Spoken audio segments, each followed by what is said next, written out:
สวัสดีพี่น้องพบกันอีกแล้วเนาะกับบาลาพาทัวร์วันนี้พามาเลาะตลาดเนาะเลาะตลาดดงมะขายอันนี้หวกบ่หวกกบเนาะ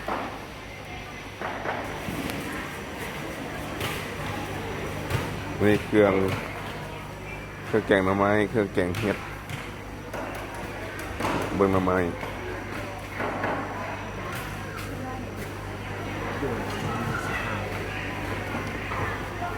ของหมกบวบเนาะของสดตลาดสดบ้านเฮานี่หมกลายขี้นกคัวปูเนาะสุดแกงหน่อไม้สุดแกงเห็ด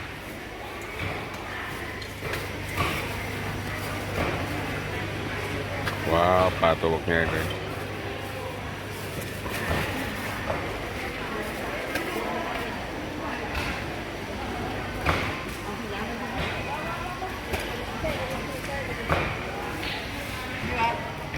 หรือว่าบ้านเนี่ย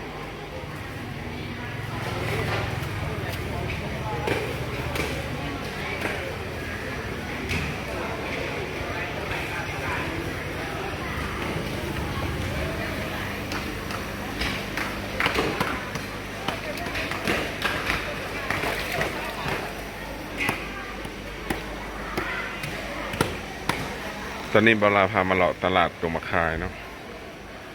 มาเบิ่งป่าตลาดสดขายป่า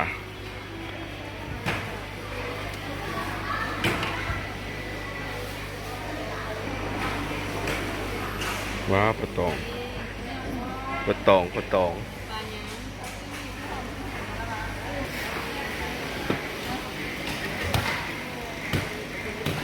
ี่จันภาคที่สองกับสิบหนึ่งปลาในคคีมันออก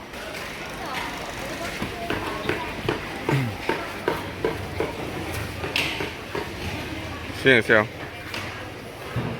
ทำไมส้มอันนี้เบาอ้ายเนาะพามาเลาะตลาด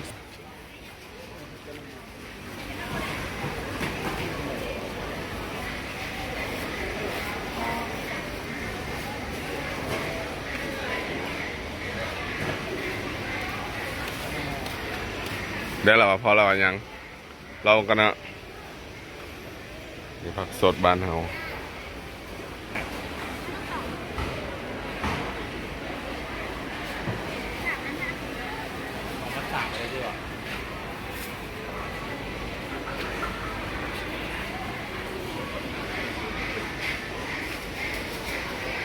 ผักสมปอยพี่น้องนี่ผักสมปอย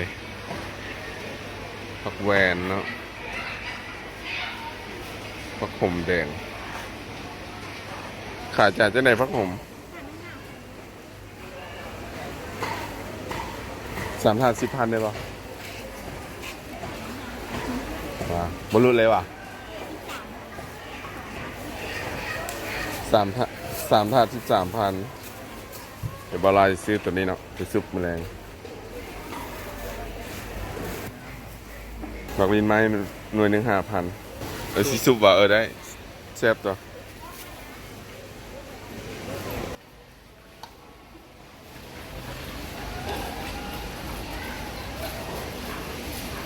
นี่นกกระทา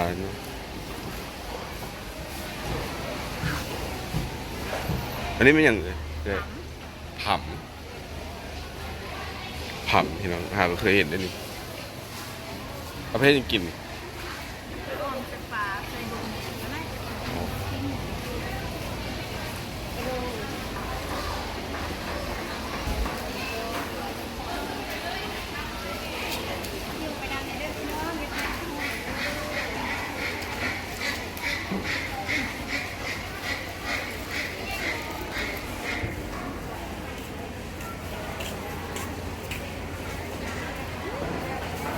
ว้าวหน่อไม้ใหญ่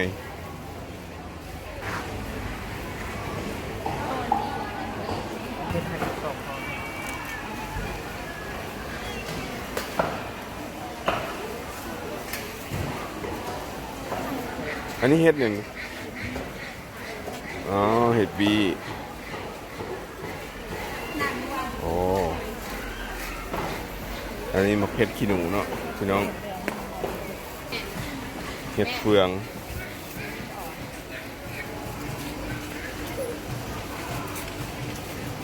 ผักสดนะพี่น้องผักสด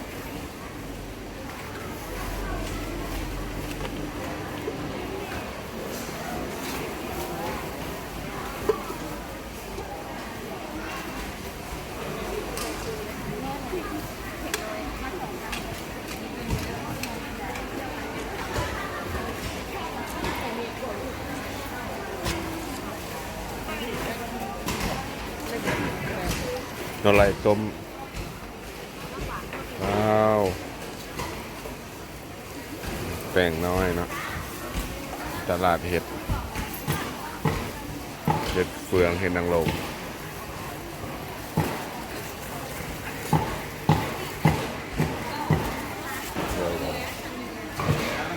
เห็ดเฟืองโล30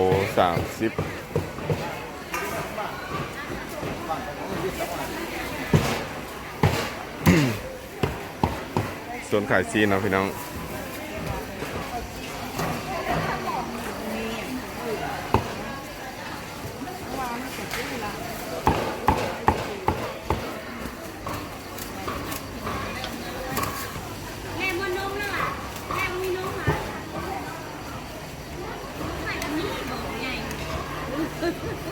แกลาดพวกนี้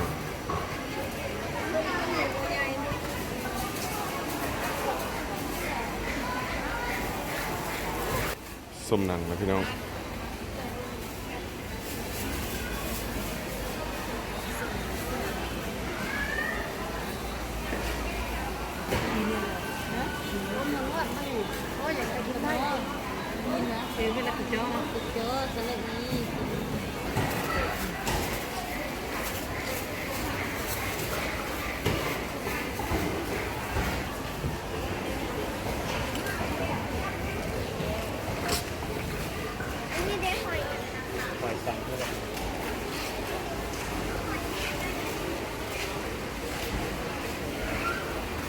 ส่วนขนมนะพี่น้อง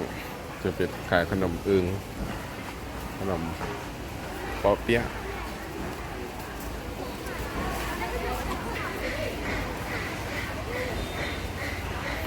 แถวนี้จะเป็นโซนขายสมุนไพรเห็ดลินจือพวกอย่างก็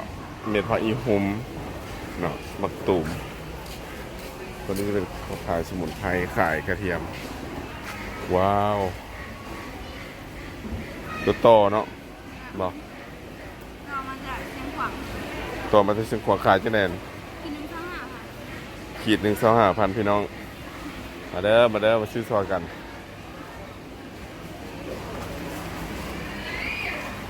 สำหรับคลิปนี้บาลาขอลาลงก่อนเนาะจะขอลาเพียงเท่านี้มักคลิปแบบนี้พาเราะตลาดแบบนี้ฝากกดไลค์กดแชร์ที่สำคัญเนาะกด Subscribe ให้บาลาเด้อบาลาจะได้มาเลาะแบบนี้ให้เรื่อยๆเนาะขอบใจทุกคนที่ติดตามเด้อขอบใจ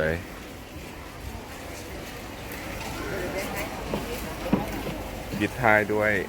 ต้นมะเขือดำโอ้เผ็ดกำเนาะพี่น้อง